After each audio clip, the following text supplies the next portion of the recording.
다음 소식입니다. 오늘부터 연중 최대 규모 중 하나인 한미 연합 군사 훈련이 시작이 됐는데요.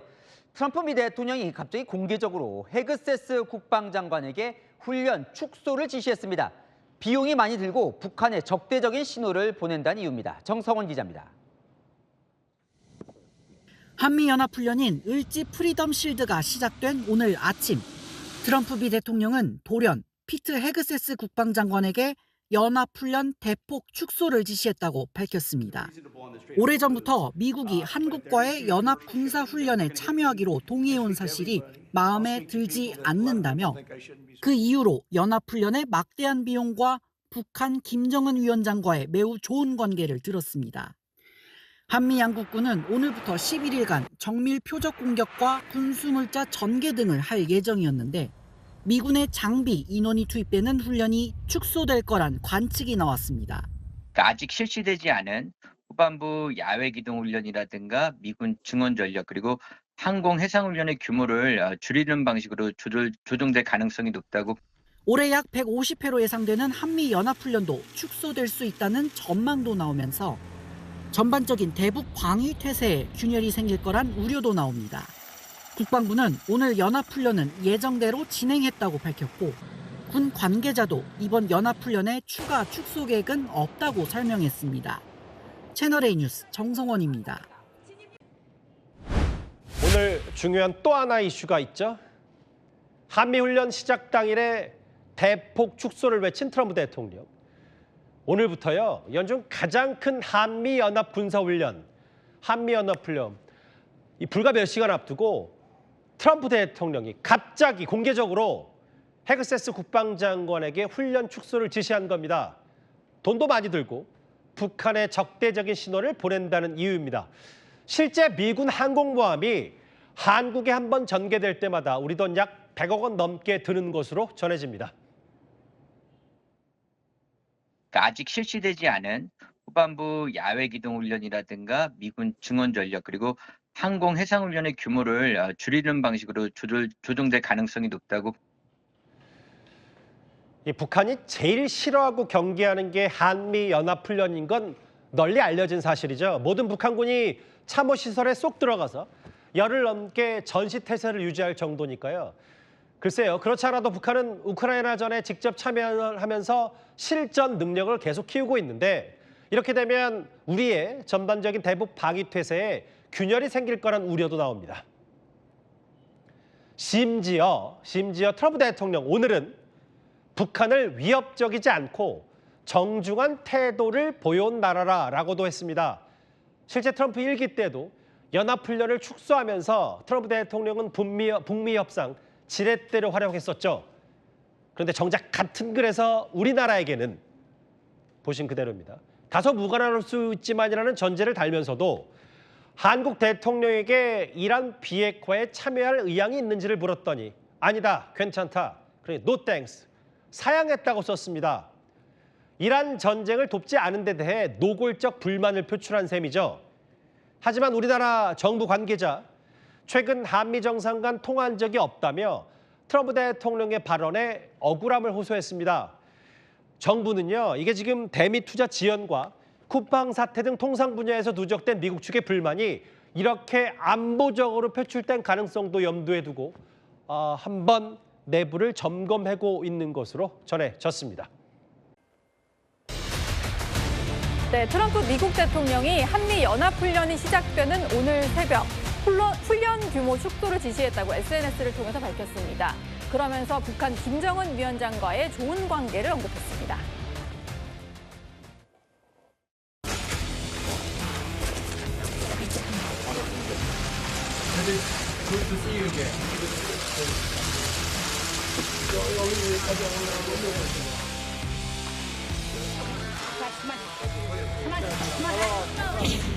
사상 처음으로 우리 땅을 밟은 미국 대통령이 되셨습니다.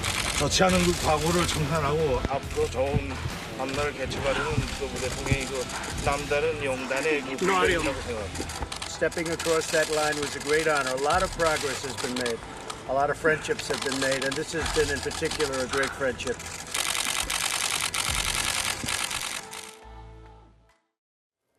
네, 우리 시간으로 오늘 새벽에 올라온 그런 글입니다. 트럼프 대통령이 7년 전에 판문점 회동 사진을 올리면서 김정은과 나는 관계가 좋다.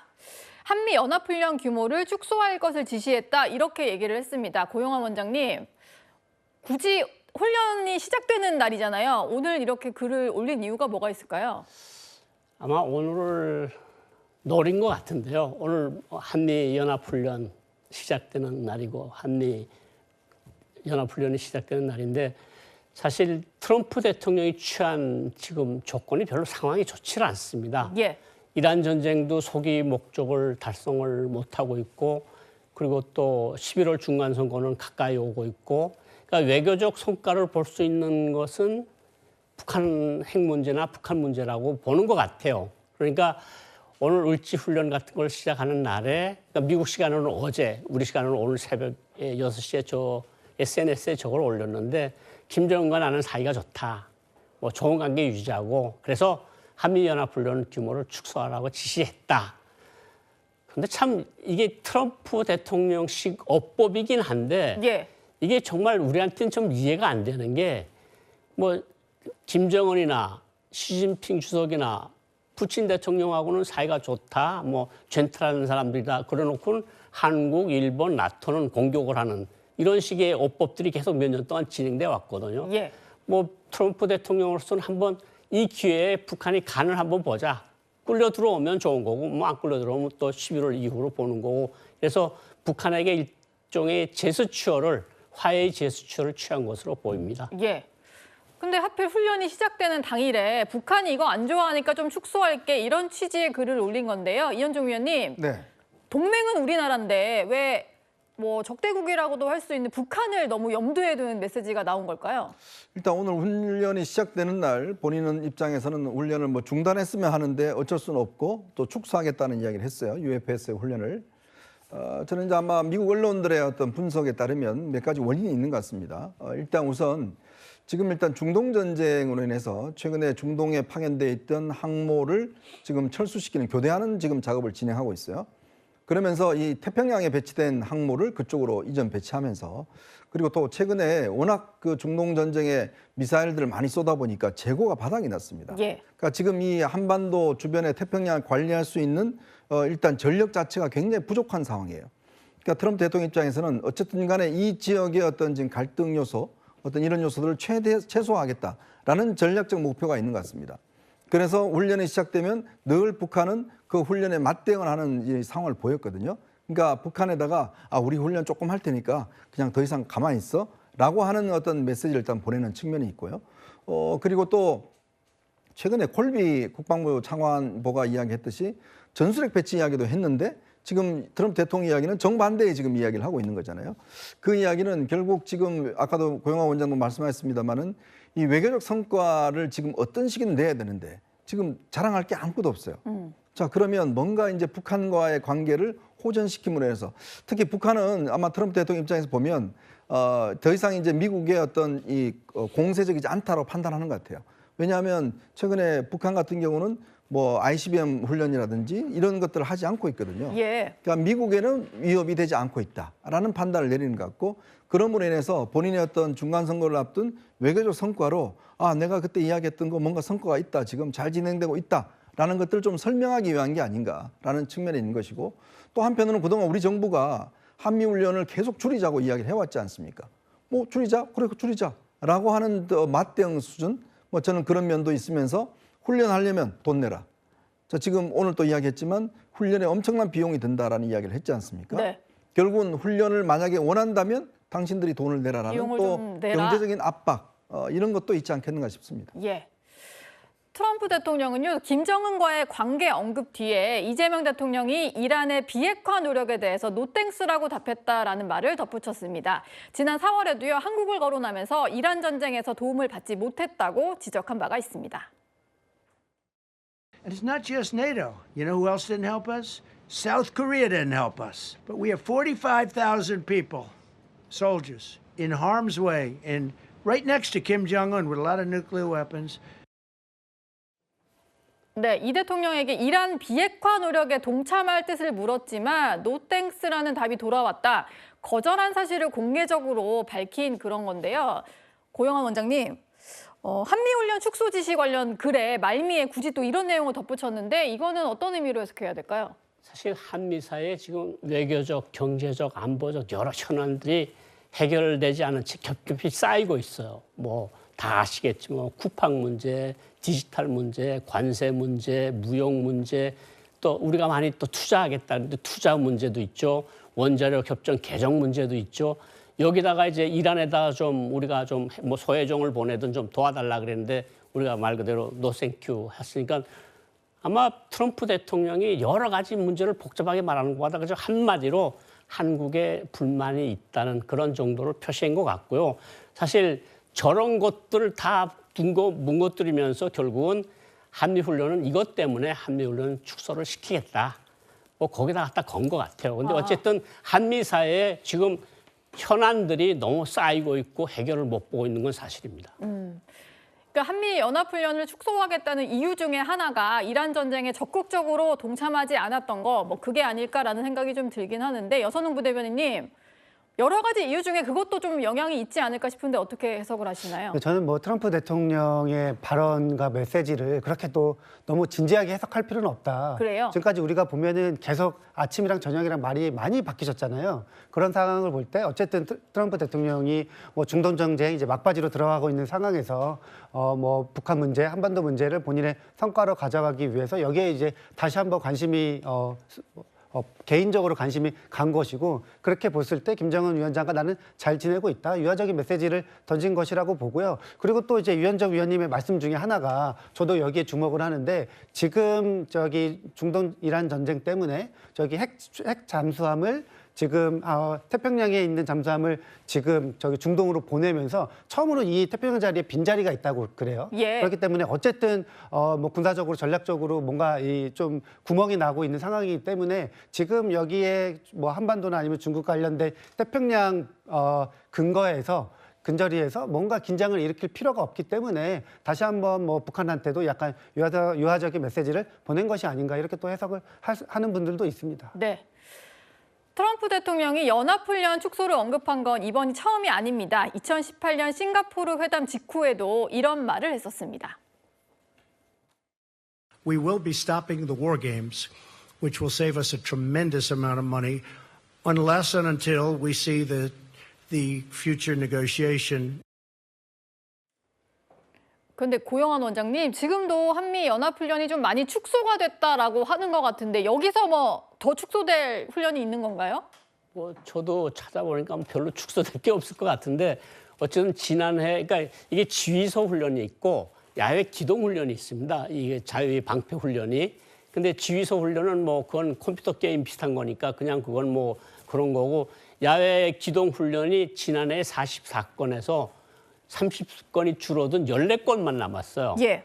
14건만 남았는데 거기다 절반을 줄이면 그 훈련이라는 게 도대체 뭐 7건만 할 겁니까? 이게 결국은 훈련을 굉장히 많이 축소를 하겠다는 거거든요. 돈도 많이 들고 북한도 자극하니 너무 북한도 좀 관리해야 되겠고 김정은하고도 괜찮게 잘 지내는 사이니 이러면서 이제 북한의 어떤 제스처를 보내고 한국에는 약간 뭐 전자권 문제도 관련돼 있을 것 같은데 그건 거기까지 들어가면 너무 깊이 들어가면 안 될 것 같아서 예. 어쨌든 한국에는 약간의 그 비난의 눈초리를 보내는 거 아니겠습니까? 예. 그런 걸 우리가 좀 주의 있게 잘 살펴봐야 될 것 같습니다. 네. 청와대에서는요, 한미 양국은 그동안 확고한 연합 방위 태세를 유지하고 있다. 또 연합연습 및 훈련에 대해서 긴밀히 조율해왔다. 이런 입장을 밝히고 있습니다. 또 한 가지 얘기를 한 게요. 이란에서의 휴전, 또 호르무즈 해협의 자유통항에 대해서도 애를 써왔다라고 설명을 하고 있습니다. 성추인 부대변인님. 네.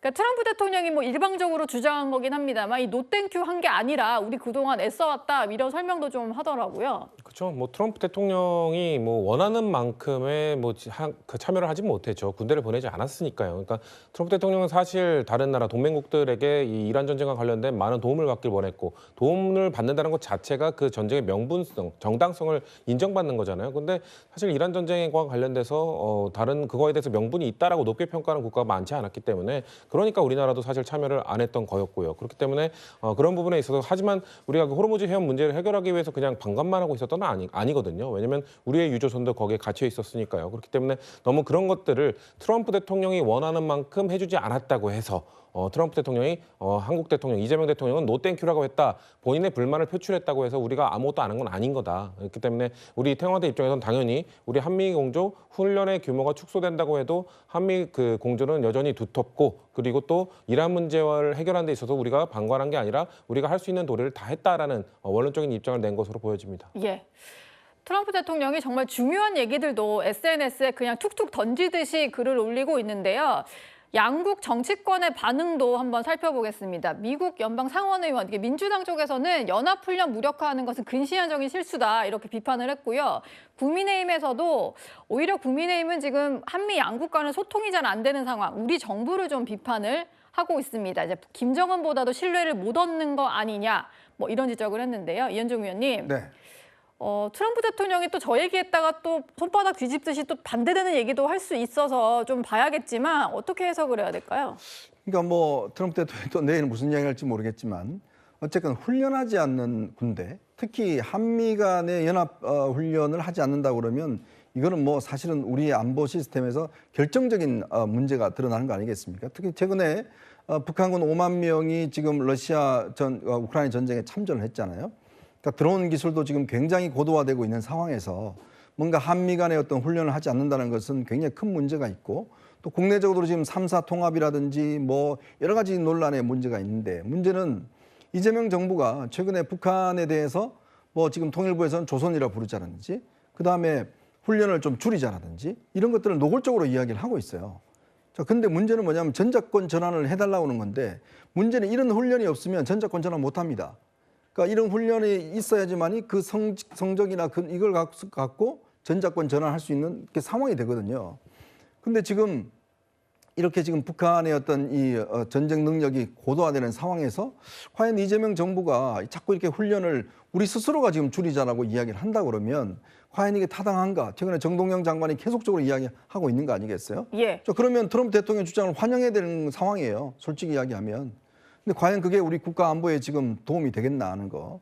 그리고 이제 특히 미국의 어떤 이재명 정부에 대한 시각 이것 자체도 보면 오히려 중국과 너무 가까워지는 거 아닌가라는 그런 의심들 등등 있기 때문에 사실 안보라는 게 한순간 놓치게 되면 굉장히 큰 어떤 피해가 올 수가 있습니다. 특히 우리 국방부가 지금 안규백 장관 체제에서 여러 가지 지금 논란으로 해서 흔들리고 있는 상황에서 네. 훈련까지 하지 않겠다 그러면 글쎄요. 참 대한민국 군대가 뭘 어떤 능력을 키울지 북한은 저렇게 지금 실전에 참가하면서 5만 명이 실전 능력을 키우고 있는데 우리는 지금 3사를 합판이 많이 이런 논쟁에 지금 휩쓸려 있다 그러면 글쎄 앞으로 결과가 어떻게 될지 걱정스럽습니다. 예. 북한이 아주 오랫동안 한미연합훈련 중단을 요구해온 그런 상황인데요. 지난 14일에도요. 외무성 대변인 담화를 통해서 을지 자유해방패 훈련에 반발 의사를 드러낸 적이 있습니다. 고영한 원장님, 반대로 지금 좀 예측을 해보시건데 북한 입장에서는 지금 트럼프 대통령이 축소 지시, 나는 원래 이거 원치 않았다 이런 얘기를 했잖아요. 북한은 이걸 어떻게 해석을 하고 있을까요? 사실 북한이 제일 두려워하는 게 지금 세계 최강 군대가 어디입니까? 미군 아닙니까? 미군하고 한국군하고 연합훈련을 하는 건 북한으로는 최악의 상황이거든요. 왜냐하면 군사훈련을 하면 북한도 대비를 해야 되고 갖다나 물자가 없는 나라가 기름 쓰고 식량 쓰고 여러 가지 탄 쓰고 이러면서 대응을 해야 되는 거거든요. 근데 한미연합군이 제일 센 군대가 그러면 우리가 훈련도 안 할게 이젠. 아니면 좀 축소할게. 이러는 정도로 나오면 이건 말 가지고 한미 관계를 약화시키고 한미 훈련을 없애는 효과를 가져오는 거 아니겠습니까? 북한으로서는 이 이상 더 좋을 수는 없다는 거죠. 오늘 당장 훈련이 시작되면 북한도 대비를 했어야 되는데 훈련이 대비를 하고 대비 훈련을 해서 공격 훈련, 반공격 훈련을 합니다, 같이. 지금으로서는 북한이 아주 좋아하는 상황이 벌어진 거네요. 네, 그렇게 볼 수 있습니다. 예. 예, 최근 북한이 비무장지대 일대에서 무장력을 대폭 강화시키고 있습니다. 국방부는 정전협정 위반으로 보고 있는데요. 직접 들어보시죠.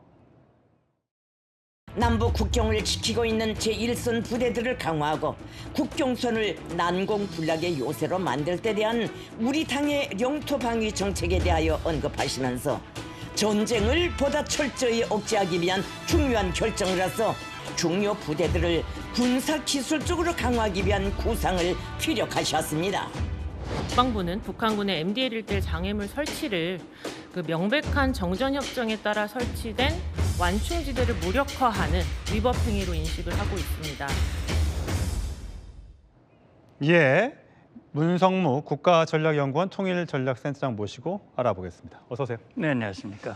지금 북한이 비무장지대 DMZ 인근에 지뢰를 심고 철책을 두르고 방벽까지 세웠다고 합니다. 저런 식으로요.